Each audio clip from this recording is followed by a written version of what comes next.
Student, welcome back to CUET by Adda 24/7। I Anita Sharma, your history mentor.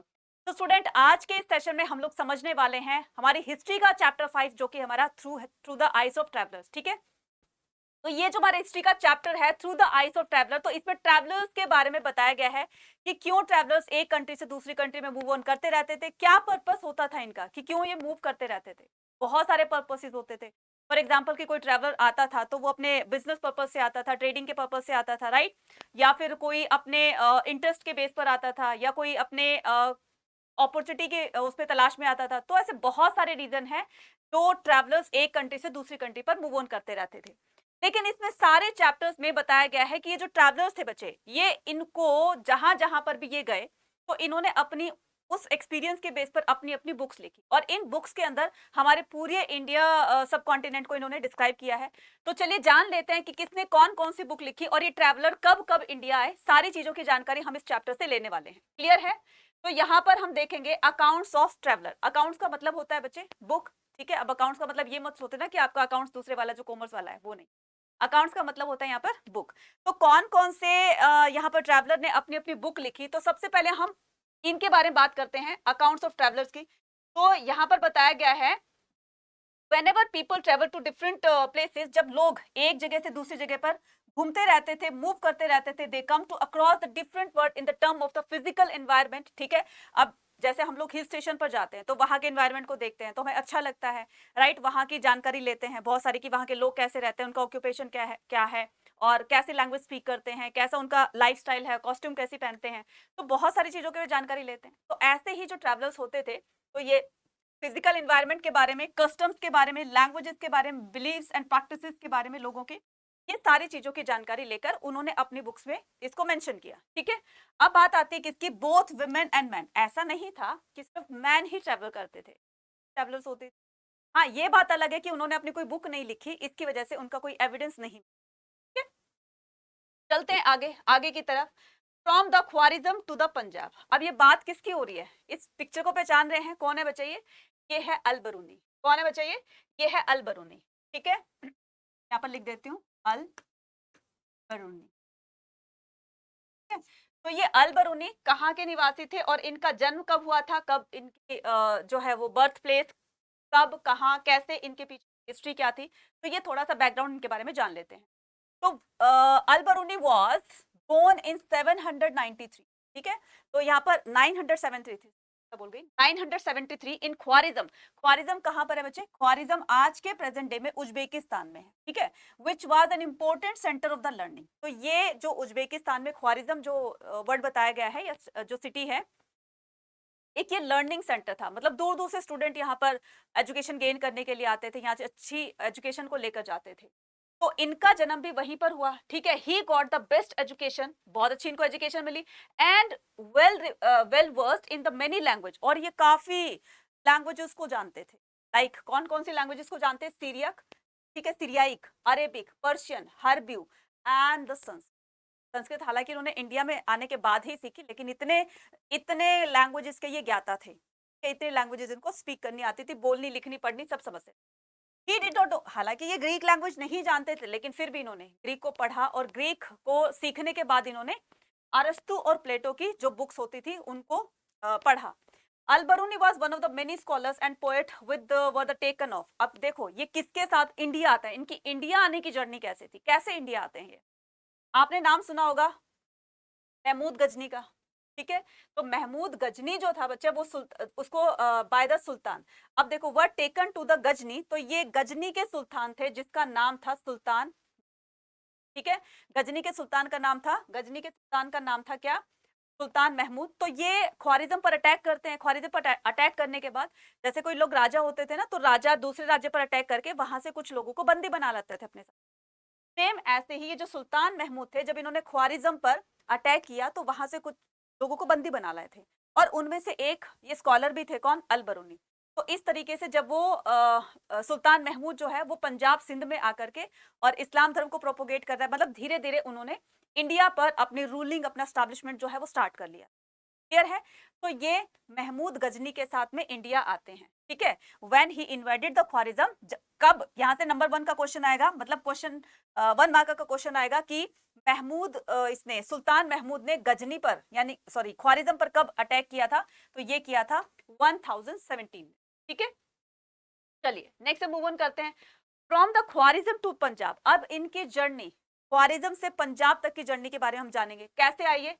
तो बच्चे अल बरूनी, अब देखो ये महमूद उनके साथ सुल्तान महमूद के साथ आते हैं, तो उन्होंने पंजाब सिंध में अपना रहना स्टार्ट कर दिया था।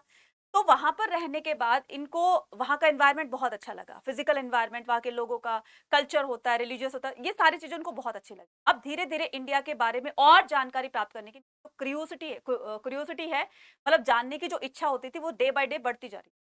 अब फिर ये क्या करते हैं, फिर इंडियन सब कॉन्टिनेंट को विजिट करते हैं, और जहां जहां पर भी उन्होंने विजिट किया वहां से एक एक्सपीरियंस उन्होंने गेन किया, और ये सारे एक्सपीरियंस को अपनी बुक में लिख देते हैं। ठीक है, तो आने के बाद उन्होंने क्या किया, ही translated the several Sanskrit works including the Patanjali work. और इंडिया आने के बाद उसने ऐसे बहुत सारे काम किए, ऐसे बहुत सारे काम किए जो कि मतलब जिनको संस्कृत पढ़नी लिखनी नहीं आती थी, उन्होंने इतना जल्दी काम नहीं किया जितना इन्होंने किया। ठीक है, और उन्होंने Patanjali work grammar into the Arabic, उन्होंने जो पतंजलि की जो हमारी संस्कृत की व्याकरण है उसको भी अरेबिक भाषा में ट्रांसलेट करने का क्रेडिट इनको दिया जाता है। फॉर द ब्राह्मण फ्रेंड्स ही ट्रांसलेटेड, अब ये क्या करता है, क्योंकि इनको संस्कृत पढ़ने लिखनी नहीं आती थी, तो इन्होंने अपने दोस्त बना लिए किसको, ब्राह्मणों को। ठीक है, इंडियन लिटरेचर्स को पढ़ने के लिए संस्कृत आनी चाहिए थी, क्योंकि इंडिया की सारी बुक्स जो थी वो मैक्सिमम बुक्स जो थी वो संस्कृत में लिखी हुई थी। अब संस्कृत इनको पढ़नी लिखनी नहीं आती थी, तो इन्होंने क्या किया, ब्राह्मणों को अपना फ्रेंड बना लिया, उनसे फिर अपना मतलब संस्कृत पढ़नी लिखनी बोलनी सीखी। और इस तरीके से जब जैसे जैसे इनको संस्कृत आती चली गई, वैसे वैसे इंडियन लिटरेचर्स के बारे में जानने के लिए संस्कृत बुकों को या फिर इंडियन लिटरेचर्स को पढ़ना इन्होंने स्टार्ट कर दिया, और इंडिया के बारे में इनको बहुत सारी जानकारी मिलती है। फिर ये सारे एक्सपीरियंसेस को लेकर के जितना इन्होंने इंडिया के बारे में नॉलेज गेन करी, इनको जो इंफॉर्मेशन मिली या इन्होंने जो भी पढ़कर जो भी इंफॉर्मेशन इन्होंने हासिल करी, तो उसमें क्या किया कि जब इन्होंने अपनी बुक लिखी और इंडियन सब कॉन्टिनेंट के बारे में उसको डिस्क्राइब किया, तो टोटल 80 चैप्टर्स में उसको डिस्क्राइब किया। इन 80 चैप्टर्स से, फॉर एग्जांपल कि हमारी बुक में 14 चैप्टर्स होते हैं ना, 30 चैप्टर्स होते हैं, तो इन्होंने अपनी बुक में टोटल 80 चैप्टर्स जो है वो इंक्लूड किए।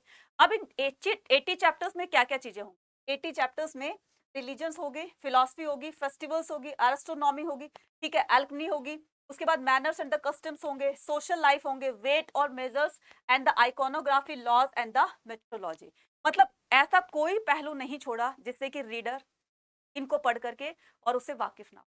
ठीक है, तो सभी के बारे में वन बाय वन इन्होंने पूरे अच्छी तरह से इंडियन सब कॉन्टिनेंट को डिस्क्राइब किया है। ठीक है, मुझे कमेंट सेक्शन में आपको लिखकर बताना है कि अल बरूनी की बुक का नाम क्या था, मैंने सस्पेंस रखा है। ठीक है, अल बरूनी की बुक का नाम क्या था वो आपको बताना है।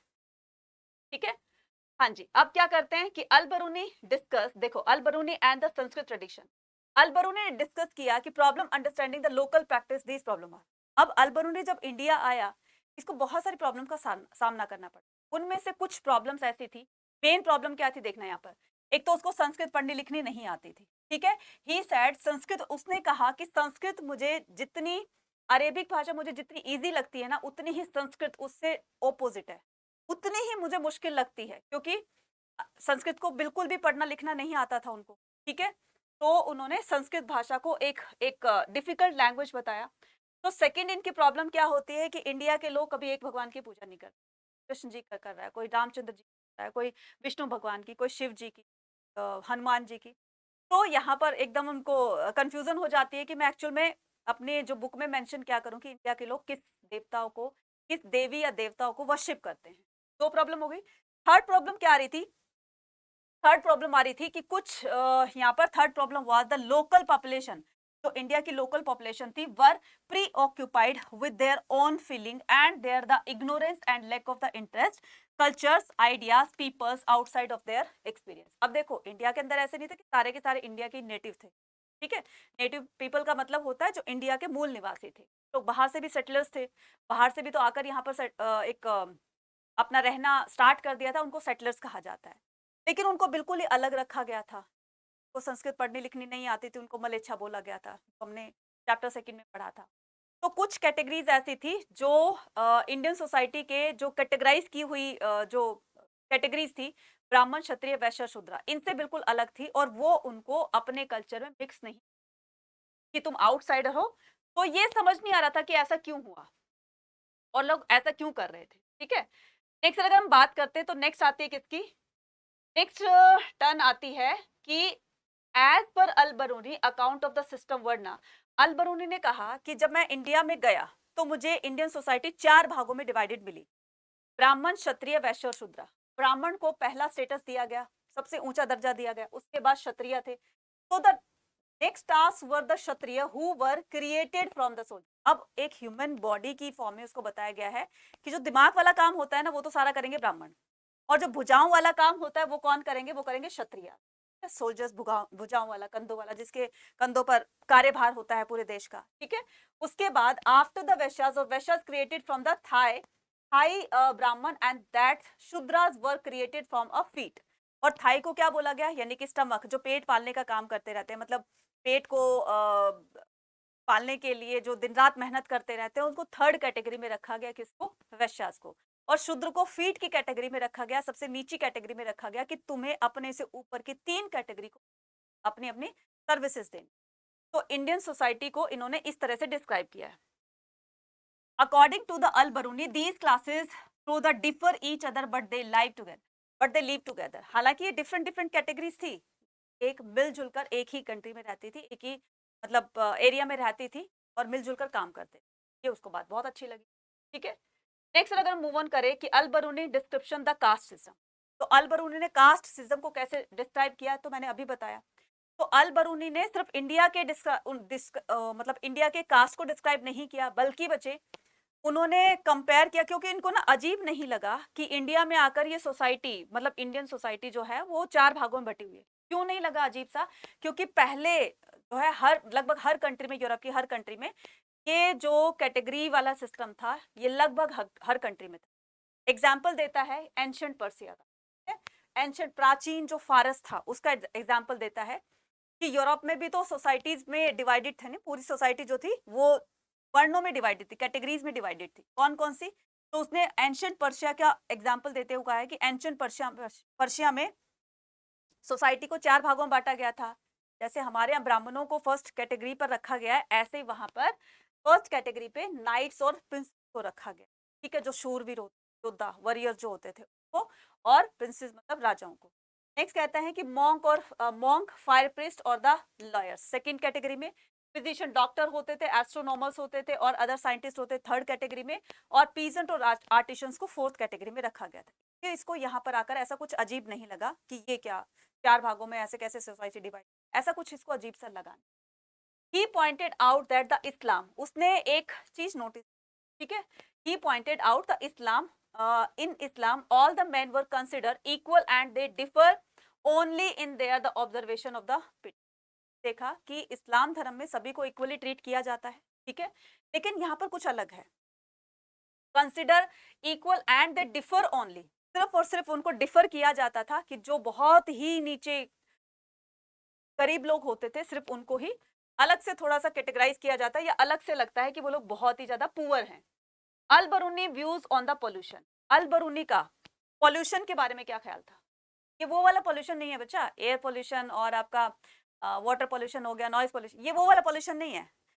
पॉल्यूशन किसको बोला है अल बरूनी ने, अनटचेबिलिटी, अस्पृश्यता को, ठीक है, जो सबसे नीचे की कैटेगरी थी शूद्रास, और जो अनटचेबल्स होते थे जिनको टच करने से ही वो लोग अपने आप को अपवित्र मानते थे, इस तरह की कैटेगरी उसने फील की इंडिया के अंदर है, ठीक है, उसने देखा कि इंडिया के अंदर ऐसी कैटेगरी, राइट। तो उनको क्या कहा गया, उनको उन्होंने अनटचेबल्स को उन्होंने क्या बोला है कि पॉल्यूशन बताया गया है कि एंड डिस्क्रिमिनेशन, और उनके साथ हमेशा डिस्क्रिमिनेशन किया जाता है लोअर कैटेगरी की तरह से, ठीक है, कि तुम बहुत ही नीची कास्ट के हो तो उनके साथ बैड ट्रीटमेंट किया जाता है, ठीक है। चलिए नेक्स्ट में मूव ऑन करते हैं कि इब्न बतूता, अब हमारी बारी आती है किसकी, सेकंड ट्रैवलर्स की, दैट इज इब्न बतूता, ठीक है। बहुत अच्छे तरह से सुना होगा आपने इब्न बतूता कौन था, कहाँ से आया था, इसने क्या क्या काम किए थे इंडिया के अंदर आकर के, सारी चीजों के बारे में यहाँ, ठीक है। तो he was born in the, तो ये जो इब्न बतूता था ये कहाँ पर बॉर्न हुए थे, कहाँ पर इनका बर्थ प्लेस क्या था बच्चे, कौन सा था, तांजियर था। अब ये तांजियर कहाँ है, तांजियर एक सिटी है और ये सिटी मोरक्को, ठीक है। क्वेश्चन आता है 1 मार्कर का कि जो इब्न बतूता है वो कहाँ के निवासी, तो मोरक्को के, या मोरक्को से कौन सा ट्रैवलर बिलोंग करता है, तो आप लिख देना इब्न बतूता। क्लियर? चलिए, into one of the most respectable and the educated family. ये बहुत ही बच्चे ज्यादा एजुकेटेड पर्सन था, कंपेयर करें अगर हम किससे, अल बरूनी से, तो अल बरूनी से ज्यादा हाईली क्वालिफाइड, एजुकेटेड था। क्लियर? और इनकी फैमिली जो थी वो वाकई में बहुत ज्यादा एजुकेटेड थी। तो एक एजुकेटेड फैमिली में और एक अनएजुकेटेड फैमिली होती है, उसमें बच्चा बॉर्न होता है तो बच्चे फर्क तो पड़ता ही है ना, एनवायरनमेंट का, हमारे घर का माहौल का फर्क तो पड़ता ही है। तो ये एक एजुकेटेड, जो वेल एजुकेटेड फैमिली थी, का बर्थ होता है, ठीक है, जन्म होता है। इब्न बतूता की बुक का नाम क्या था? रहला। ठीक है, कंफ्यूज मत होना, कंफ्यूज नहीं होना है आपको। आपको दिमाग में रखना है कि अल बरूनी की बुक का नाम किताबुल हिंद और यहाँ पर इब्न बतूता की बुक का नाम रहला। ठीक है, तो उन्होंने अपनी एक बुक लिखी जिसका नाम रहला था, और इंडियन सब कॉन्टिनेंट के बारे में उसमें पूरा डिस्क्राइब किया है। Ibn Battuta consider the experience gain through the travellers to be more important source of the knowledge than book. वो हमेशा एक बात कहता था कि हमें बुक से बेटर जो नॉलेज है वो हमें प्रैक्टिकली मिल सकती है।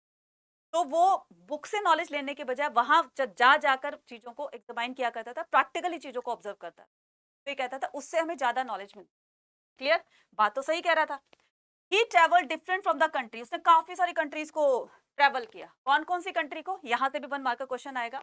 अगर आपको कंट्रीज पता होंगे तो एक कंट्री ऐसे ऐसे देंगे जिसमें कि आपको नॉट करना है, नॉट पर टिक करना है। तो कौन कौन सी कंट्री में घूमा था वो? तो ट्रेवल किया था उसने Syria, Iraq, Persia, Yemen, Oman and the few trading ports, ठीक है, on the coast of East Africa. ठीक है, इन इन कंट्री में इन्होंने ट्रैवलिंग की। चलिए, Ibn Battuta travel to India. Ibn Battuta का इंडिया में आने की का मतलब एक जो ट्रैवल इनका जो पाथ था, मतलब इनका इंडिया में आने की जो जर्नी थी कैसे थी? तो इब्न बतूता रीच सिंध इन, इब्न बतूता जो है वो सिंध, मतलब पहले पाकिस्तान हमारा यही था ना, एक ही तो पार्ट था इंडिया। तो पाकिस्तान के जो पंजाब है उसका मतलब सिंध में, ठीक है, पाकिस्तान के सिंध में, पंजाब सिंध में 1333 में, 1333 ईस्वी में ये इंडिया पहुंचता है। कहां पर बच्चे? सिंध में। By the travelling overland through the central Asia, central Asia से। अच्छा, बहुत सारे बच्चों को ये कंफ्यूजन होगी कि मैडम आज तक कभी समझ ही नहीं आया कि सेंट्रल एशिया वाली कंट्रीज कौन सी होती। आप देखते हो ना कि ये जो इंडिया में ये जो अफगानिस्तान और ये वाला पार्ट जो होता है, ये वाला जो पार्ट होता है, ये वाला, ठीक है, ये सारा का सारा क्या है बच्चे? ये है आपका सेंट्रल एशिया। इसमें आपका पाकिस्तान, अफगानिस्तान, किर्गिस्तान, उज्बेकिस्तान, ये जितने भी स्थान वाली कंट्री वो सारी सेंट्रल एशिया। समझ में आ गई? अब कंफ्यूज मत। ठीक है, तो he attracted by the reputation of the Mohammad bin Tughlaq. जब वो इंडिया आता है तो उन्होंने मोहम्मद बिन तुगलक के बारे में बहुत सुना, बहुत अच्छा राजा है भाई। हालांकि पढ़ा लिखा मूर्ख राजा भी कहा जाता है इसको, MBT, तो मोहम्मद बिन तुगलक को। तो उनसे मिलने की इच्छा होती है यार, इतना फेमस राजा है तो मिलना तो बनता है उनसे, ठीक है ना, एक मीटिंग तो बनती है। ठीक है, तो एक मुलाकात जरूरी है उनसे करनी। मैं भी तो देखूं कौन सा ऐसा राजा है जो इस बारे में इतनी चर्चाएं होती है। तो the sultan of Delhi for his generous patron of the arts. अब ये दिल्ली का सुल्तान ऐसा था जिसने आर्ट को पेट्रोनाइज किया। आर्ट क्या होता है बच्चे? कला, चित्रकला को पेट्रोनाइज किया, मतलब उसको संरक्षण दिया, दूर दूर तक उसको एक पीक लेवल तक पहुंचाने का काम जाता है, मतलब क्रेडिट दिया जाता है मोहम्मद बिन तुगलक। और फिर ये क्या करता है? इब्न बतूता जो है सेंट्रल एशिया से आकर के, और कहाँ कहाँ से ये इंडिया पहुंचता है, ऐसे ऐसे, और ये बताया गया है passing he moved for Delhi passing through the Multan and उच। ये क्या है बच्चे? ये दिल्ली पहुंचता है कहाँ से? मुल्तान और उच। ठीक है, इन यहाँ से थ्रू, यानी कि मुल्तान और उच के थ्रू ये पहुंचता है कहाँ पर? दिल्ली में, आपका दिल्ली। ठीक है, और फिर दिल्ली आकर के मोहम्मद बिन तुगलक से मिलता है। मोहम्मद बिन तुगलक ने भी इसके बारे में काफी सुन रखा था, तो फिर ये अपने दरबार में बुलाता है उसको, मोहम्मद बिन तुगलक, किसको? इब्न बतूता को, और इसकी स्कॉलरशिप का टेस्ट लेते हैं। मतलब इसका एक टेस्ट लेते हैं, जिसमें पास हो जाता है, और फिर इसको क्या कर देते हैं? काजी की उपाधि दे देते हैं। मतलब इनको अपने दरबार में काजी नियुक्त कर दिया जाता है। काजी कौन होता है? काजी होता है जज। ठीक है, चलिए, Ibn Battuta travel to China.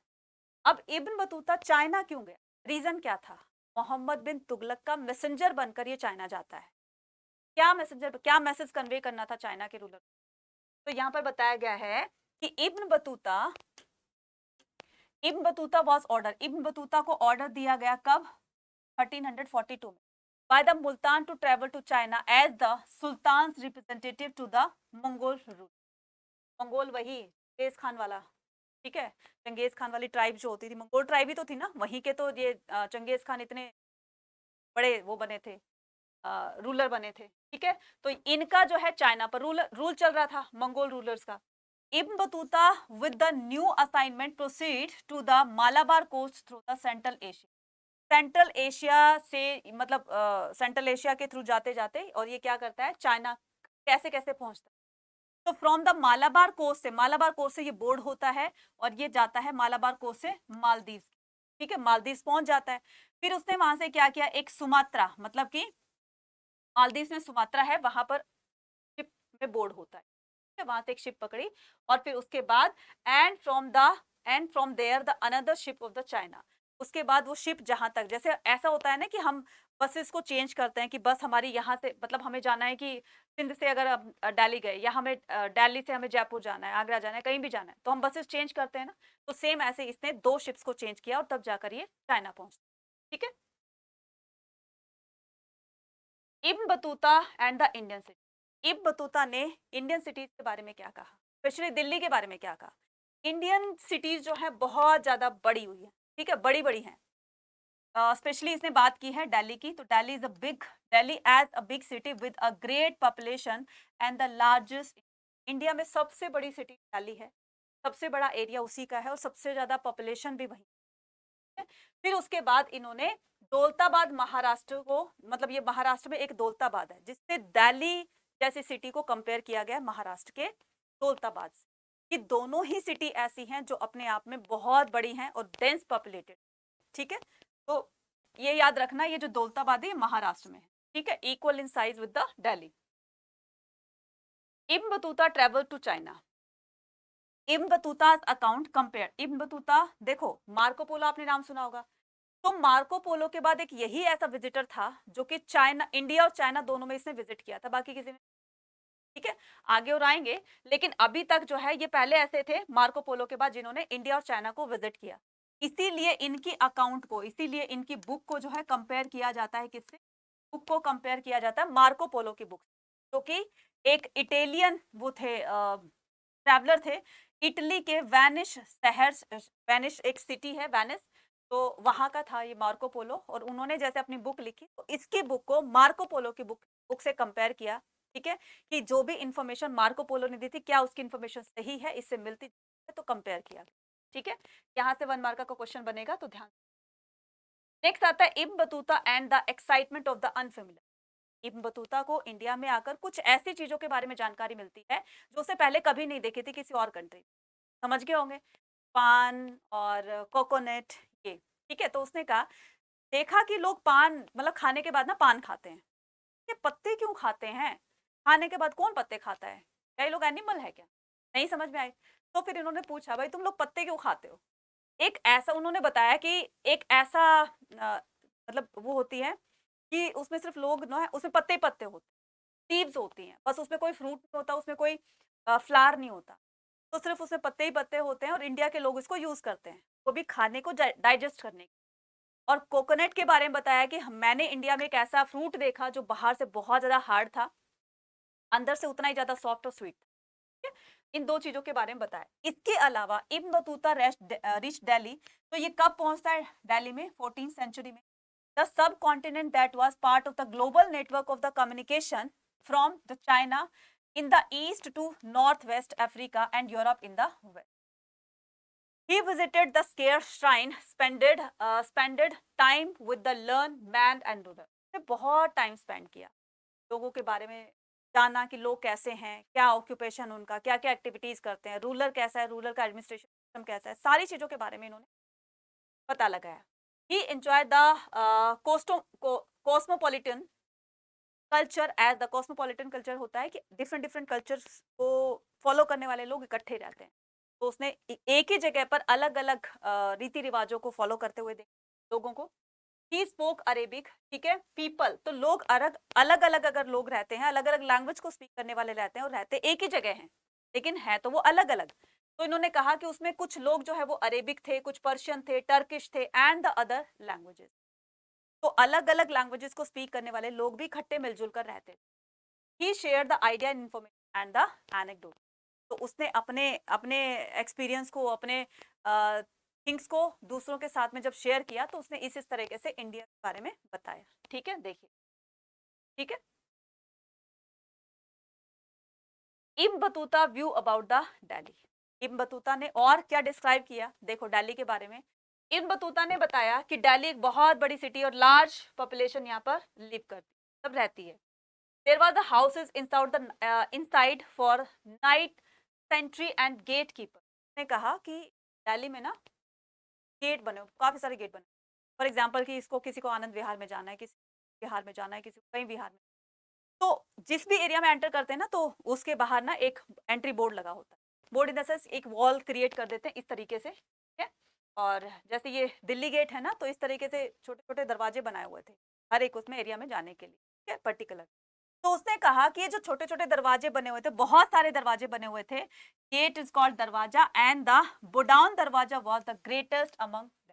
तो सभी दरवाजे के सामने ना एक वो रहता था, एक नाइट कीपर होता था, चौकीदार जिसको वो सबकी देखभाल करता था, सबकी पेट्रोलिंग करता था, एग्जामाइन करता था कि भाई कोई बाहर से आ रहा है, कोई जा रहा है, एक तरह से चौकीदारी करता था। आजकल तो कैमराज लग गए हैं ना, पर्सन वाला तो पोस्ट खाली हो गई है, तो कैमरा सब रिकॉर्ड, आप जानते हो, ठीक है।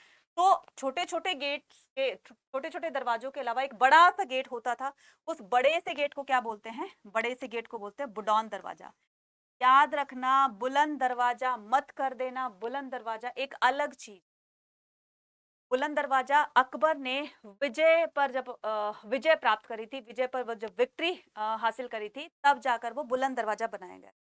लेकिन अभी की बात हो रही है कि दिल्ली में ऐसे छोटे छोटे बहुत सारे दरवाजे बनाए गए थे, सबसे बड़ा जो दरवाजा था उसको बुडौन दरवाजा। Am I clear? चलिए, Ibn Battuta views about the Daulatabad. अब इब्न बतूता ने महाराष्ट्र के दौलताबाद को दिल्ली से जब कंपेयर किया, तो महाराष्ट्र के बारे में क्या क्या बताया। अभी दिल्ली के बारे में हमने पढ़ लिया, अभी महाराष्ट्र के बारे में। तो according to the Ibn Battuta there was a market place, एक मार्केट प्लेस हुआ करता था। भाई सभी के अपने अपने शहरों में एक मार्केट प्लेस होता है ना, सदर मार्केट होता है। इस तरह का बताया कि दौलताबाद में ना मार्केट प्लेस होता था, जहां पर मेल और फीमेल सिंगर बैठकर गाना गाया करते थे। उस जगह को, उस एरिया को ताराबाद बोला जाता था, ठीक है, उसको क्या बोला जाता था, Tarabad. So in the middle of the market place there was a large domed building as the cupola, ठीक है। तो यहाँ पर बताया गया है कि एक लार्ज डोम बिल्डिंग बनाई गई थी, कुछ इस तरीके से लार्ज डोम बिल्डिंग बनाई गई थी। और यहाँ पर जो बैठकर वो गाना बजाना जो भी गाया वाया करते थे, तो इसको बहुत सुंदर तरीके से इसको सजाया हुआ था। समझ रहे हो ना, मतलब एक एक बड़ा सा हॉल बनाया हुआ था, आप ये समझ लीजिए, ठीक है, बड़ा सा हॉल बनाया हुआ था। उस हॉल को बहुत अच्छी तरह से लाइटनिंग वाइटिंग कारपेट लगा कर बहुत अच्छी तरह से डेकोरेट किया हुआ था, ठीक है। और डेकोरेट कारपेट से किया होता था, और जब वो सिंगिंग करते थे तो लोग उनके गानों को सुनने जाते थे। उस पॉइंट से अट्रैक्ट होकर, उनके गाने से अट्रैक्ट होकर लोग उनको पैसे देते थे, इस तरह से उनका गुजारा चलता, ठीक है। Here the chief of the musician, जो भी वो गाने बजाने वाले होते थे ना, उनका एक चीफ होता था, ठीक है। और ये चीफ क्या करता था, एवरी थर्सडे को अपने जो भी इनके म्यूजिशियन होते थे या इनके स्लेव्स होते, तो वो मॉर्निंग के प्रेयर के बाद उनसे मिला करता, ठीक है। थर्सडे आफ्टर द डान, डान किसको बोलते हैं, तो स्टार्टिंग का जो सूर्य जब वो होता है ना, जब राइज होता है, सनराइज जो होता है, मतलब 4 बजे का टाइम, तो उस प्रेयरिंग के बाद prayers with his servant and the अपने डेज वगैरह से मिलता। नेक्स्ट मूव ऑन करते हैं। नेक्स्ट क्या कहता है कि according to Ibn Battuta the bazaars were important. देखो बच्चा, बाजार एक एक मार्केट एक ऐसा प्लेस होता है ना जहां पर सेल परचेजिंग का काम, ठीक है। किसी ने किसी से कुछ किया, किसी ने उसको पैसे दिए, ये सब मार्केटिंग में, मतलब मार्केट में चलता रहता है, सेल परचेजिंग का काम, डीलिंग चलती रहती है, ठीक है। साथ साथ में सोशल और कल्चर एक्टिविटीज भी होती रहती हैं मार्केट में। अभी जैसे बहुत सारे फेस्टिवल्स आते हैं, होली आती है, दिवाली होती है, उसके हिसाब से चीजें सेल होंगी, ठीक है, सेल परचेज होगी उसके हिसाब से। तो इससे एक सोशल नेटवर्क भी पड़ता है, है। तो इब्न Battuta found the Indian agriculture very productive because the fertility of the soil. कहा कि इंडिया की सॉइल जो है बहुत फर्टाइल है, बहुत अच्छी क्रॉपिंग होती है। तो the fertility allow the farmer cultivate crops. याद रखना, इसने क्या बताया है कि उसने बताया कि इंडिया की जो सॉइल है वो बहुत ज्यादा फर्टाइल है और एक साल में 2 क्रॉप वो उगा सकते थे अपने खेतों में। सेम ईयर एक खेत होता था, उसमें 2 अलग अलग जगहों पर ना फसल उगाई जाती, इतनी ज्यादा fertility. So the Indian manufacturers were great demand in the both West Asia and the South East. तो इंडिया के जो ग्रेन की जो डिमांड थी बच्चे, वो पूरे वेस्ट एशिया और साउथ ईस्ट एशिया में बहुत थी। Ibn Battuta description about the Indian postal system. अब इब्न बतूता ने पान और कोकोनट के अलावा एक चीज और देखी इंडिया में जो कि पहले कभी नहीं देखी, और वो क्या था? उसने कहा, उसने डिस्क्राइब किया कि इंडिया का पोस्टल सिस्टम ऐसा मैंने देखा कि जो काम 50 डेज में होना है वो टोटल 5 डेज में होने। भाई कैसे? देखो यहाँ पर बताया गया है, Ibn Battuta was surprised by the different postal efficient postal system in India. The postal system not only allow the merchant, ये सिर्फ मर्चेंट्स के लिए मतलब इंफॉर्मेशन सेंड कर ले कि नहीं, एंड रिमिट क्रेडिट, बल्कि इससे हम छोटी मोटी चीजें या मनी ऑर्डर करना, इस तरह की चीजें भी पोस्टल सिस्टम से की जा सकती हैं। क्या वो पोस्ट ऑफिस, अभी तो खैर मोबाइल ने सारे काम बंद ही कर दिए हैं, पहले ये सब हुआ करता था, लेटर्स वगैरह लिखने होते थे, उसको पोस्ट करना होता था, पोस्टमैन का काम होता था, पोस्ट ऑफिस होता था। अभी सारे काम एक ही ने ले लिए ना, मोबाइल ने। ठीक है, अब इसमें बताया गया है कि ना सिर्फ इंफॉर्मेशन को बल्कि बाकी चीजों को भी हम पोस्टल सिस्टम के द्वारा एक जगह से दूसरी जगह पर सेंड कर सकते हैं। इट टुक द 50, अभी मैंने बताया कि अगर मान लो सिंध से दिल्ली या दिल्ली से सिंध की तरफ जाना है तो उसमें टोटल 50 डेज लगते थे, लेकिन अब वही काम कितने दिन में होने लगा? Only 5 days. लेकिन कैसे? तो उसने इंडियन पोस्टल सिस्टम को 2 टाइप्स में बताया है कि इंडिया का पोस्टल सिस्टम 2 भागों में डिवाइडेड था। कौन कौन सा? एक तो क्या था बच्चे? हॉर्स पोस्ट था। ठीक है, हॉर्स पोस्ट को उलुक भी कहा जाता है, और ये इंफॉर्मेशन ना आपकी एक्स्ट्रा इंफॉर्मेशन। ठीक है, तो आपको यहां से भी क्वेश्चन आ सकता है, तो ये मत सोचना कि ये हम एनसीईआरटी में तो हमने पढ़ा नहीं, ये कहां से आ गया। कुछ एक्स्ट्रा इन्फॉर्मेशन भी मैं आपको दे रही हूँ कि आपकी बस ये रखना है कि आपको किसी भी कंसेप्ट में कहीं भी कुछ मिस नहीं करना है। साथ साथ में एक्स्ट्रा इन्फॉर्मेशन भी देते हुए चलेंगे ताकि आपके सीयूटी एग्जाम में जैसे मर्जी क्वेश्चन कहीं से भी आ जाए, आप उसको अच्छे से अटेम्प्ट कर सकें। ठीक है, तो इंडियन पोस्टल सिस्टम को 2 भागों में बांटा गया कि एक तो था हॉर्स पोस्ट, ठीक है, जिसको उलुक कहा जाता है, तो which was run by the royal horses station the distance every. अब देखो इसको समझना जरा, बहुत सारे बच्चों के इसमें समझ में नहीं आएगा एक्चुअल में कह क्या रहे हैं। देखो ये जो हॉर्स पोस्ट सिस्टम था, इसको ऐसे हम डिस्क्राइब करेंगे। अगर मान लीजिए फॉर एग्जांपल कि आपके स्कूल में रिले रेस होती होगी, रिले रेस में क्या होता है, पूरे 400 मीटर का 600 मीटर का एक दायरा कवर करना होता है आपको, इस तरीके का। ठीक है, अब यहाँ से कोई बच्चा अगर वो स्टिक लेकर जाता है, वो क्या करेगा? वो आगे वाले को स्टिक दे देगा, यहाँ से यहाँ तक की उसने दूरी तय की, फिर ये क्या करेगा? अपने से आगे वाले, फिर ये क्या करेगा? अपने से आगे, ये क्या करेगा? अपने से आगे। तो वो एरिया एक इंसान ने कवर नहीं किया, कितनों ने कवर किया? 4 से 5 या जितने भी वहां पर बने। तो इसमें बताया गया है कि वो थकान भी नहीं होती। यहाँ वाला जो भी था पर्सन था, उसने जो भी इंफॉर्मेशन या उसके पास जो भी XYZ पोस्टल सिस्टम के द्वारा जो भी किसी ने कुछ सेंड किया था, वो यहाँ से इस पर्सन के पास पहुंचा, इस पर्सन ने इस वाले पर्सन के पास पहुंचाया। पोस्ट वो नहीं होता, पोस्ट ऑफिस होता है जहां पर वो लेटर्स वगैरह हम पोस्ट करते थे ना, एक रेड कलर का होता था। ठीक है, तो क्या करते थे, सुबह से शाम तक जितने भी लेटर्स होते थे, शाम को पोस्टमैन आता था और पोस्टमैन उन सारे लेटर्स को कलेक्ट करके दूसरे वाले पोस्ट ऑफिस में जाकर दे देता था। वो आगे पहुंचाएगा, वो आगे पहुंचाएगा, वो आगे पहुंचाएगा, बस इस तरह से काम भी हो जाता। अब एक पर्सन की थकान भी नहीं होती थी और वो काम जल्दी भी हो जाया करता था। तो ये इस तरीके से बताया गया है पोस्टल सिस्टम। ठीक है, तो इसमें बताया गया है कि हर 4 एवरी 4 माइल्स, तो एक हॉर्स यानी कि हर 4 मील बाद एक हॉर्स जो है वो पोस्टेड होता था, एक हॉर्स राइडर पोस्टेड होता था कि यहाँ से एक हॉर्स राइडर गया, उसने 4 मील पर जो दूसरा हॉर्स राइडर खड़ा था उसको अपनी सारी यहाँ पर दे दी, उसने उसको दे दी, काम हो गया। दूसरा क्या कहता है? दूसरा था फुट पोस्ट। ठीक है, समझ में आ गया? I think so. ठीक है, एक बार मुझे सारे कमेंट सेक्शन में बता देना यस मैम, गॉट इट। ठीक है, अंडरस्टूड। तो दूसरा क्या था? पोस्ट। ये जो फुट पोस्ट था, फुट पोस्ट में भी यही होता था कि इसमें 3 स्टेशन बनाए गए थे। ठीक है, 3 स्टेशन बनाए गए थे इस 1, 2 और 3। अब इसमें क्या था, हर 3 मील पर, इसमें हर 4 मील पर थे क्योंकि भाई हॉर्स था, और यहाँ पर हर 3 मील्स पर बनाए गए, ठीक है, क्योंकि इनको पैदल चलना पड़ता। तो ये जब 3 किलोमीटर 3 माइल चलेगा तो यहाँ पर इसको एक पर्सन मिलेगा, वहां से अपनी चीजों इधर दे देगा, इधर से इधर दे देगा। और ये किस चीज की डीलिंग करते थे, खुरासान एक फ्रूट इंडिया में नहीं पाया जाता, बाहर से मंगवाया जाता था, खाना बहुत पसंद, तो बाहर से मंगवाया जाता था। और फिर यही जो ट्रेडर्स होते थे जो खुरासान फ्रूट की ट्रेडिंग किया करते थे, इंडिया में आते थे, मच डिजायर्स इन इंडिया में पसंद किया। समझ में आ गया बच्चों? फटाफट से थम्स अप शो कर देना मुझे जल्दी से। कंपेयरिंग ईस्ट और वेस्ट। अब हम थर्ड ट्रेवलर पर आ गए हैं जिनका नाम है फ्रैंकिस। बच्चे, फ्रैंकोइस बर्नियर जो था ना, इसने इंडिया को बहुत क्रिटिसाइज, इसने इंडिया को मतलब ईस्ट को वेस्ट से कंपेयर किया है, इंडिया को वेस्टर्न कंट्री से कंपेयर किया है, कहा ये इंडिया बेकार है एकदम, मजे वाली बात नहीं है इंडिया के अंदर। एक यही ट्रैवलर ऐसा था जिसने इंडिया को क्रिटिसाइज किया। तो इसने क्या कहा यहाँ पर देखना, कंपेयरिंग ईस्ट और वेस्ट। उसने कहा कि इंडिया में ना तो किसी के पास अपना अपना खुद का राइट है, सारा राइट जो है वो राजा के पास होता है, और वेस्टर्न कंट्री में सबको फ्री कर दिया गया, अपने अपने तरीके से काम अपना कर सकते हैं। तरीके से उन्होंने इंडिया के बारे में बोला। ही डेडिकेटेड, यहाँ से क्वेश्चन आएगा, ही डेडिकेटेड हिज मेजर राइटिंग, उसने अपनी खुद लिखी हुई, मतलब स्पेशली एक लुइस 14 के लिए एक अपनी बुक लिखी और उसको प्रेजेंट की, ठीक है। और लुइस 14 कहाँ के थे, रूलर थे, फ्रांस के थे। And many of his other works were written in the form of the letter to the influence of and minister. और सारे काफी सारे लेटर्स भी लिखे, लेटर्स को पढ़कर एक तरह से अपना एक वो दिखाना था ना, ऑरा दिखाना, लेटर्स पढ़ करके मिनिस्टर बहुत इंस्पायर हो जाते थे, इंस्पायर हो जाते थे, ठीक है, कि भाई बहुत अच्छा काम करके आए।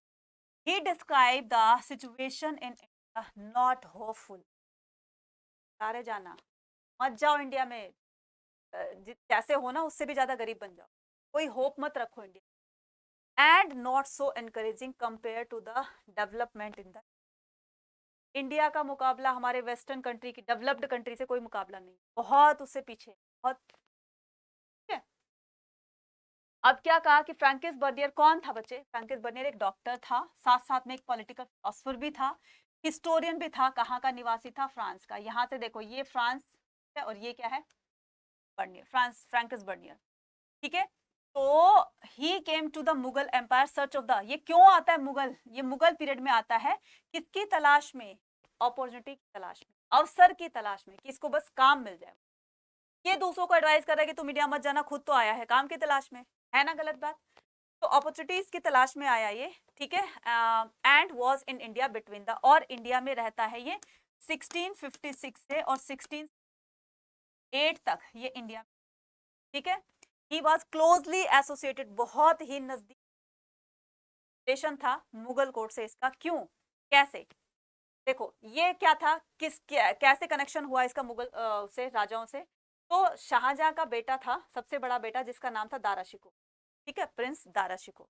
एक बार ये बहुत बीमार, दारा शिकोह का बहुत बहुत दूर दूर वैद्य आते हैं इनका इलाज करने, ठीक नहीं हुआ। तो जब ये बर्नियर आता है इंडिया में, तो इनको मौका दिया गया, भाई तुम भी अपना आजमा लो, अपना देखते हैं हो जाए तो। फिर इसने ट्रीटमेंट किया दारा शिकोह का, और दारा शिकोह ठीक हो जाता है। फिर इसको रिवॉर्ड दिया गया, और रिवॉर्ड के रूप में इनको क्या, रिवॉर्ड के रूप में later he worked as the intellectual and the scientist with the Danishmand Khan, ठीक है, दानिशमंद खान के साथ में मिलकर। ये कौन थे दानिशमंद खान, एक अमेरिकन नोबल थे, ठीक है, एट द मुगल करके, और इस तरह से उनके दरबार में इनको सीट मिल जाती है एज अ मिनिस्टर। बच्चा क्लियर है, चलो। Publishing the Bernier. अब देखो सभी जो ट्रैवलर्स आए उन्होंने चीजों को एक्सपीरियंस किया और उस एक्सपीरियंस को अपनी बुक में लिखा, ऐसे ही बर्नियर ने जो चीजों को एग्जामाइन किया, एक्सपीरियंस किया, तो अपनी बुक, इनकी बुक जो थी, यहाँ से ये इसमें से बहुत सारे क्वेश्चंस आते हैं। बर्नियर की जो बुक थी, का जो काम था, पब्लिश इन फ्रांस, सबसे पहले उसकी बुक को फ्रांस में पब्लिश किया गया 1670 से 71, ठीक है, and translated into the English. जब इसको यहाँ पर इस टाइम में पब्लिश किया गया तो उसको ट्रांसलेट किया गया कौन सी भाषा, इंग्लिश में, डच में, ठीक है, जर्मन में एंड इटालियन में, विद द नेक्स्ट 5 ईयर। इतनी ज्यादा लोगों को पसंद आई कि इतनी लैंग्वेज में ट्रांसलेट कर पढ़ने लगे इनकी book. His account was the reprinted French, और जब इसकी फ्रांस में जब इसकी बुक पब्लिश हुई तो टोटल इसमें 8 टाइम, ठीक है, 8 टाइम्स इसमें रिफॉर्म किए गए, कुछ ना कुछ फेरबदल करते, ठीक है। तो ये रिफॉर्म्स कब से कब तक हुए? 1670 से 1705 तक, एंड बाय द 6 और it had been reprinted the 3 time. और उसके बाद अगर यहाँ पर 8 टाइम दिया हुआ है तो इंग्लिश में यानी कि इंग्लैंड में इसको 3 टाइम्स रिफॉर्म किया गया। Clear? He compare to it Arabic Persian accounts from the, और उसकी बुक को कंपेयर किया जाता है Arabic, the Persian account were circulated in the, were not published before the 1800। चलिए, बर्नियर की बुक का नाम क्या था भाई? हमने अलबरूनी की बुक का नाम किताबुल हिंद, इब्न बतूता की बुक का नाम रहला। इसमें क्या बताया कि बर्नियर की बुक का नाम था travels in Mughal empire, travels in the Mughal empire, इसकी बुक, ठीक है। तो he detail observation the critical insight and the reflection of the Mughal राजाओं के बारे में लिखा। उसने कहा कि he compare the Mughal India with the contemporary Europe, stress the superiority of, बहुत सुपर डुपर है इनसे तो, इंडिया से तो बहुत ज्यादा अच्छा है। The quest of the land ownership, उसने क्या कहा कि इंडिया में लैंड प्रॉपर्टी पर राइट सिर्फ और सिर्फ गवर्नमेंट का, ठीक है। फार्मर्स को उनके हिसाब से लैंड नहीं दी गई है कि वो अपना प्रॉफिट गेन करने के लिए ज्यादा ज्यादा मेहनत करें। तो अगर गवर्नमेंट के पास में सारे राइट्स होंगे तो लोग उसमें मतलब एक तरह से ना इंटरेस्ट लेकर काम नहीं करें। प्रॉफिट तो अल्टीमेटली गवर्नमेंट लेकर जा रही है, तो हम इतनी मेहनत, ठीक है, हमारा काम है सुबह, ठीक है। तो इस तरह से उनको बताया गया। Disadvantage of the ownership of the land system, देखो इसका सबसे बड़ा डिसएडवांटेजेस क्या है? अगर फार्मर को उनकी लैंड दे दी जाए, कि पर्सनल उनकी प्रॉपर्टी दे दी जाए, तो वो फार्मर जो है वो दिन रात मेहनत करेगा, अपना प्रॉफिट, चाहे उसका अपना इसमें फायदा है कि वो जितनी ज्यादा मेहनत करेगा इतना अच्छा ही प्रोडक्शन निकाल, तो उससे उसके पास पैसा आएगा सेल करने के बाद, उसके पास पैसा आएगा तो वो रेवेन्यू टैक्स गवर्नमेंट को भी तो देगा ना। तो अगर तो सारे राइट्स अगर गवर्नमेंट के पास है तो वो क्यों इंटरेस्ट लेकर काम करेगा? तो ये इसका disadvantage. Truth about the ownership of the land, सच्चाई क्या थी? According to the Bernier in crown ownership land holders could not pass on the land.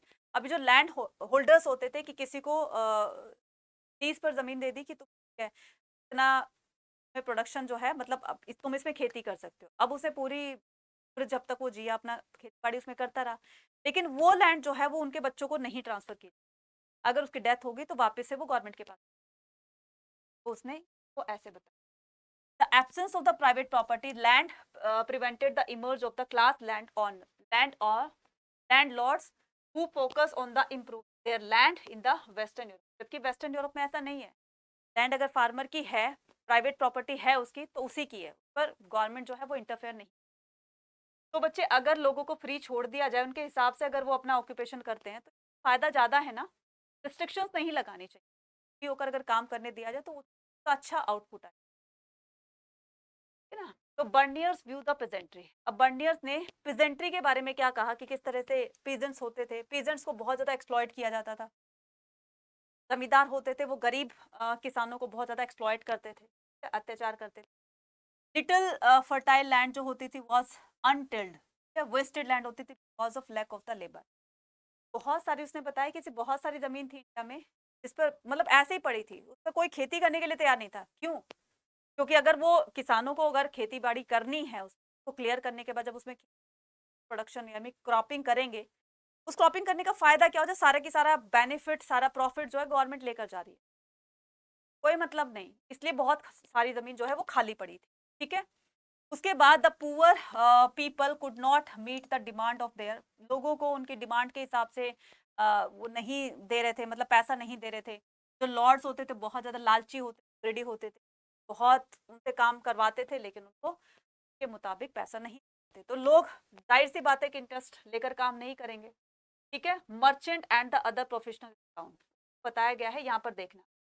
Merchants had the strong community and किन टाइज वर द कंसिडर, बताया गया है कि western India में, western India मतलब गुजरात वाला पार्ट जो है ना साइड में बताया, वेस्टर्न इंडिया में द ग्रुप्स वर कॉल्ड महाजन, ठीक है। तो ये जो मर्चेंट्स का ग्रुप होता था इसको महाजन कहा जाता था वेस्टर्न इंडिया, ठीक है। And their chief the state, और इसके चीफ को मान लीजिए ये महाजन है बहुत सारे, ठीक। और इनका एक चीफ होता था, उसको क्या कहा जाता था, क्या कहा जाता था, सेठ का। ओ भाई सेठ क्या हाल है, सेठ ना, इनको कहा जाता था महाजन के चीफ को। महाजन कौन होते थे, महाजन होते थे मर्चेंट्स, मर्चेंट्स के ग्रुप को महाजन बोला जाता था, श्रेणी या गिल्ड कहा जाता था। अब देखो तो urban centre such as the Ahmedabad, Ahmedabad की बात हो रही है, ठीक है। Mahajan were collectively represented by the, ये महाजन जो होते थे अहमदाबाद की, ये तो हो रही है आपकी वेस्टर्न इंडिया की, और ये पर्टिकुलर अहमदाबाद की बात हो रही है कि महाजन जो है वो represented by the chief of the merchant community is known as the Nagar Seth. बच्चे देखो वेस्टर्न इंडिया में इसको सेठ कहा जाता था, लेकिन अहमदाबाद में इसको नगर सेठ। बात समझ में आ गई। बर्नियर्स व्यूज अबाउट द टाउन, शहरों के बारे में बर्नियर का क्या ख्याल था, ठीक है।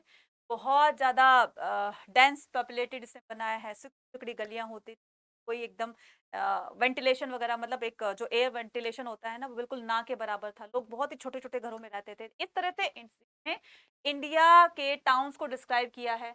In spite of the Bernier describe the Mughal city camp town which mean that the town existed and depend on the imperial camp of the survival. ने कहा कि सिर्फ एक वो होता था ना राजा से रिलेटेड, यानी कि किंग से जो भी रिलेशन रखते थे, जैसा भी रिलेशन था, आज किसी का कोई मिनिस्टर है कोई कुछ, तो उन्हीं के घर ठीक ठाक होते थे और वही लग्जूरियस लाइफ स्पेंड करते थे, बाकी लोग तो सारे एकदम मुश्किल भरी सरवाइव करते थे, ठीक है। Criticism of the Indian society Bernier, तो इंडिया के बारे में उसने कहा कि एक तो इंडिया पे जो मुगल रूलर जो रूल उनको बर्बेरियन सेंस है ही नहीं, उनको अनसिविलाइज्ड कहा है, उनको सेंस नाम की चीज, किस तरह से रूल किया जाता है, लोगों की भलाई के लिए कैसे काम किया जाता है, वो मुगल रूलर्स को उन्होंने barbarian. Bernier account on the imperial karkhana, पर कारखाना कौन क्या होता है बच्चे, कारखाना वो होता है एक तरह की फैक्ट्री होती है, मतलब एक ही काम को करने वाले अलग अलग पर्सन बैठे। जैसे मान लो एक बुक बनाने का काम हो गया, अब बुक बनाने वाला कोई पेज बनाने वाला होगा, कोई इस पर राइटिंग करने वाला काम होगा, कोई इसको बाइंड करने वाला काम होगा, कोई इसको पिक्चर बनाने वाला काम होगा। एक ही काम को अलग अलग पर्सन डिवाइड हो जाता है, ठीक है। तो वो कारखाना जहां पर बैठकर कर कारखाना, ठीक है। तो he pointed that the artisan came to the karkhana, तो उन्होंने कहा कि जो भी काम मूर्ति बनाने का काम होता था कि कहीं पर वो उसको शेप दी जा रही है, तो कहीं पर उसमें नक्काशी की जा रही है, ईयर नोज बनाए जा रहे हैं, तो कहीं पर उसको कलर किया जा रहा है, फिनिशिंग दी जा रही है। तो एक काम को बहुत सारे लोग करते थे, काम डिवाइडेड था। लेकिन जब ये मूर्ति बनाकर तैयार कर देते थे ना, तो जो राजा के एजेंट होते थे वो इनसे मूर्तियां खरीदते थे, खरीदते तो कम में थे, लेकिन खुद जब सेल करते थे तो उसको बहुत डबल ट्रिपल रेट पर इसको सेल करते थे। अब यहाँ पर आर्टिशंस भी जो है वो साइड हो गए, यार प्रॉफिट तो हमें मिलना, अल्टीमेटली राजा के जो एजेंट होते हैं वही सारा प्रॉफिट ले जाते हैं, तो साइड करना स्टार्ट करें। इस तरह से बर्नियर ने इंडियन सोसाइटी के बारे में बताया है, ठीक है? अब आता है ये कौन, Bernier description about the Indian subcontinent western theories from the 18th century onwards. अब इन्होंने कहा कि 18th सेंचुरी में कौन कौन से थियोरिस्ट ने क्या क्या चीजें बताई। एक नाम आएगा आपका मॉन्टेस्क्यू, मॉन्टेस्क्यू के फ्रेंच फिलोसफर थे, use the Bernier account to develop the idea of the oriental despotism, despotism का मतलब वो चाचा भतीजा जो है ना, उसके बारे में बताया कि बर्नियर ने इस तरह का एक ओरिएंटेशन दिया है अपनी बुक।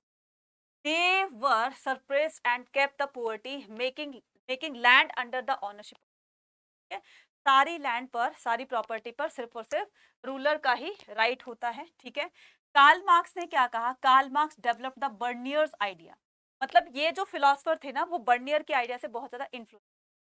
कार्ल मार्क्स ने बर्नियर के आइडियाज को इन्फ्लुएंस होते हुए कहा कि as concept the aesthetic mode of the production in the 19th century according to the Karl Marx before the colonization surplus and the appropriated by the state in India and the Asian country, मतलब Britishers के आने से पहले India की ये situation थी और कहीं ना कहीं बर्नियर ने इसको ठीक ट्रू पिक्चर दिखाई है लोगों को। अब आता है reality of the ruler society, तो रूलर सोसाइटी की रियलिटी क्या है। अभी मैंने थोड़ी देर पहले बताया कि जो दिखाते थे ना वो एक्चुअल में वो था नहीं, बर्नियर का कहना है। कि जब मैंने उसको जा करके एग्जामाइन किया ना, तो लोगों की कंडीशन बहुत ज़्यादा खराब, लोगों को राइट्स नहीं दिए गए थे, हर तरह से उनको रिस्ट्रिक्ट किया हुआ था, अपने आप से वो ट्रेड नहीं कर सकते, अपने आप से कल्टीवेशन नहीं कर सकते थे, लैंड प्रॉपर्टी नहीं थी उनके पास, इस तरह से उनको डिस्क्राइब किया, ठीक है। और पीजेंट्स की जो लाइवलीहुड थी, तब उनका जो जीवन था वो बहुत ज़्यादा मिजरेबल बना। इसके अलावा, इन तीनों के अलावा बहुत सारे यूरोपियंस भी तो आते हैं ना, अदर ट्रैवलर्स भी आते हैं, ठीक है। कौन कौन से ट्रैवलर थे? After the Portuguese arrived in, जब पुर्तगाल इंडिया में आते हैं, पोर्तुगीज इंडिया में आते हैं, यूरोपियन कंपनी का यहाँ पर वो एडवेंट हो गया था, आने लग गए थे ट्रेडिंग के पर्पज से। About the 1500, a number of the European scholar wrote the detailed account regarding the Indian custom and the religious. बहुत सारे विजिटर्स यहाँ पर डाली भी आए, उन्होंने इंडियन सब कॉन्टिनेंट उन्होंने भी विजिट किया और अपनी बुक्स में लिखा उनको भी। इनमें से एक ट्रैवलर थे, ठीक है, ये थे जिसका नाम था Jesuit Roberto Nobili, translated the Indian text into the European. इन्होंने इंडियन टेक्स्ट को यूरोप की अलग अलग भाषाओं में ट्रांसलेट किया। बरबोसा कौन थे? बरबोसा was best known Among Us the Portuguese writer, he wrote the detail account of the trade society in the south India. बरबोसा ने साउथ इंडिया में ट्रेडिंग किस तरह से होती है इसके बारे में डिस्क्राइब किया है। एक फ्रेंच ज्वेलर थे, यहाँ से 1 मार्क का क्वेश्चन आएगा कि ज्वेलर कौन थे बच्चे? जीन बैप्टाइट, ठीक है, इनका नाम है ट्रेवेनियर, शॉर्ट में इसको ट्रेवेनियर बोलते हैं, ठीक है। Was the famous, he travelled in India least 6 time, कम से कम 6 बार ये इंडिया आया और गया, आया और गया। बहुत अच्छा लग रहा था सब, ये इंडिया बार बार आ रहे थे, और ये एक पेशे से, इनका काम से ये जौहरी था, एक ज्वेलर था ये। अब आता है अदर यूरोपियन ट्रैवलर में, इनके अलावा कौन कौन आते हैं? इनके अलावा आते हैं कि was the special fascinated trading compare to the Iran, India to Iran and the Ottoman empire, compare किया इन तीन। Some traveller like the Italian doctor, एक था मुनुक, ये मुनुकी जो है settle down India and never return the, वापस गया ही नहीं है। कौन था मुनुकी? वापस अपनी कंट्री नहीं गया, इसको इंडिया इतना पसंद आ। और ये कौन है? जीन बैप्टिस्ट ट्रेवेनियर, तो एक पेशे से जो, तो उन्होंने इंडिया के बारे में ऐसे ऐसे कहा कि बहुत अच्छा है ये इंडिया, ये वो। विमेन स्लेव एंड सती, इसके अलावा traveller who return the accounts, बाकी जो आते हैं ट्रैवलर आते हैं, उन इंडियन सोसाइटी में ये जो सती सिस्टम फैला हुआ था कि अपने पति के चिता के साथ उसको जल जाना होता था, तो इसके बारे में बताया, और बहुत सारे ऐसे कामों के बारे में बताया कि स्लेव्स को ना तो ओपन मार्केट में उनको सेल परचेज किया जाता था, ठीक है ना, तो स्लेव्स मार्केट होती थी जहाँ पर खुले आम दासों को बेचा और खरीदा जाता, ठीक है। विमेन स्लेव सती लेबर्स, ठीक है, और जो विमेन स्लेव्स होती थी, सती होती थी, स्लेबर्स होती, उसके बारे में बोला गया कि female slaves were not employ by the sultan to keep watch the noble, उनका काम सिर्फ इतना होता था कि महलों में जो पैलेसेस होते थे राजा के, जाकर वो चाकर का काम करना, साफ सफाई करनी, खाना वाना बनाने का काम करते थे। Domestic labour and Ibn Battuta found their services absolute carrying women and man on the palanquins और द दोला, ठीक है। तो इस तरीके से वुमेन स्लेव्स के बारे में बताया गया कि वो क्या क्या काम करते, और ये नाच गाना उनके दरबार में होता।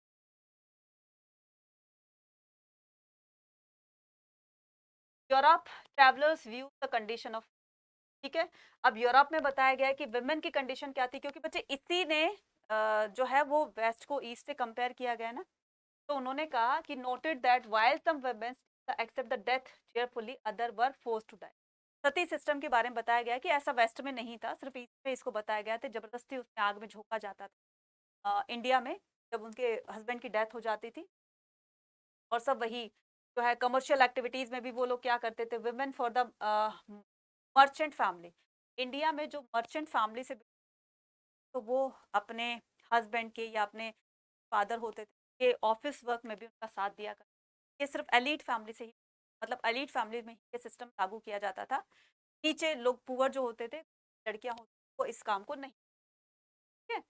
तो ये था बच्चा आज का हमारा ये चैप्टर, ठीक है। आई होप यहाँ पर सब चैप्टर समझ आ गया होगा, और इसी के बेस पर हम आगे क्वेश्चन, ठीक है।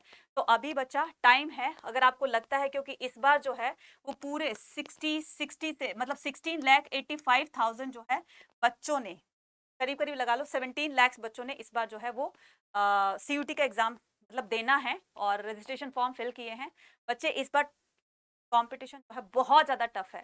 मतलब अगर मैं बात करूं किसकी, कि पिछली बार सिर्फ 12 लाख लोगों ने भरा था, बच्चों ने भरा था, और इस बार जो है वो 17 लाख हो गया है। तो करीब करीब आप ये लगाकर चलो कि 41% जो है वो इस बार कंपटीशन टफ हो गया। तो बच्चे इस टफ कंपटीशन को क्रैक करने के लिए अड्डा 24/7 की तरफ से आपके लिए निकाला गया है एक बैच। तो हम और आप इसमें प्रतिज्ञा लेंगे कि जब तक सीयूटी एग्जाम देंगे नहीं तब तक छोड़ेंगे। इस प्रतिज्ञा बैच में आपको पूरे 20% का डिस्काउंट मिल रहा है, लेकिन ये जो डिस्काउंट का परसेंटेज है, ठीक है, वो कब आपको मिलेगा, इतने परसेंट का डिस्काउंट कब मिलेगा, जब आप कूपन कोड यूज करोगे Y489।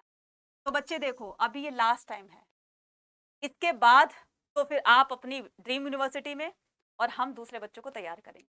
मतलब कि ये आपके पास आखिरी चांस है बच्चे, जल्दी से अपने नॉलेज को बिल्ड करो, और एक नॉलेज को लेकर जाओगे तो कॉन्फिडेंस आपको उतना, कॉन्फिडेंस जिस बच्चे में होता है ना वो नॉलेज के बेस, और नॉलेज जिसके पास होती है ना वो बड़े से बड़े एग्जाम को क्लियर। यहाँ पर बात जो है वो पैसे की नहीं है, यहाँ पर बात किसकी हो रही है, बात हो रही है आपके करियर की। तो इस पर पूरे जो है वो 20% का डिस्काउंट मिल सकता है हमारे इस प्रतिज्ञा बैच में। जब आप अवेल करेंगे तो बस ये कूपन कोड लगा देना Y489। ये हमारा प्रतिज्ञा बैच है। तो प्रतिज्ञा बैच आपको दो तरह से दिखाई देंगे, इसमें सिर्फ डोमेन सब्जेक्ट पढ़ाएंगे, इसमें डोमेन सब्जेक्ट के साथ साथ में आपका जीटी, ठीक है। इसके अलावा कोई बच्चा अगर mock test 10 mock test series लेना चाहता है, 43 की मॉक टेस्ट सीरीज लेना चाहता है, या 125 की, या फिर 45 मॉक टेस्ट सीरीज, या फिर स्पेशल मॉक टेस्ट लेना चाहता है, तो उसके लिए भी 20% का डिस्काउंट मिलेगा विद द हेल्प ऑफ, ठीक है। इसके अलावा क्या करना है, ये हमारा हेल्पलाइन नंबर है, किसी भी तरह की कोई हेल्प चाहिए आपको तो कॉल करके आप पता कर सकते हैं। अब बच्चों के दिमाग में आ रही होगी कि मैडम इसको प्रतिज्ञा बैच को हम लोग कैसे अवेल कर सकते हैं, तो आपको कहीं नहीं जाना, आपको सिर्फ यहाँ पर टाइप करना है अड्डा 24/7। अभी के अभी अड्डा 24/7 की मोबाइल ऐप को डाउनलोड कर लीजिए, एप्लीकेशन को, ठीक है। तभी जाकर अगर आप मुझसे पर्सनली कनेक्ट होना चाहते हैं ना, तो वहां पर ना ऐप पर एप्लीकेशन जब आप डाउनलोड करेंगे तो यहाँ पर जैसे आप कम्युनिटी पर जाएंगे ना, तो हर एक फैकल्टी का अपना एक ग्रुप बना।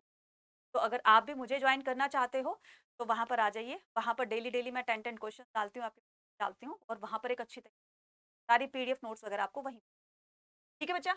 तो आपको क्या करना है, यहाँ पर फर्स्ट ऑप्शन पे क्लिक करना है। जैसे हमने फर्स्ट ऑप्शन पे क्लिक किया तो यहाँ पर ऑल कोर्सेज आएगा। जैसे आपने ऑल कोर्सेज पे क्लिक किया तो यहाँ पर अंडर ग्रेड एंट्रेंस, ठीक है। और आपको कहाँ क्लिक करना है, जैसे आप आर्ट्स के स्टूडेंट हो, कॉमर्स के हो, या किसी भी स्ट्रीम के स्टूडेंट हो जो आपके नियर डियर हो, उनको भी बता देना अपने स्ट्रीम के हिसाब से, ठीक है।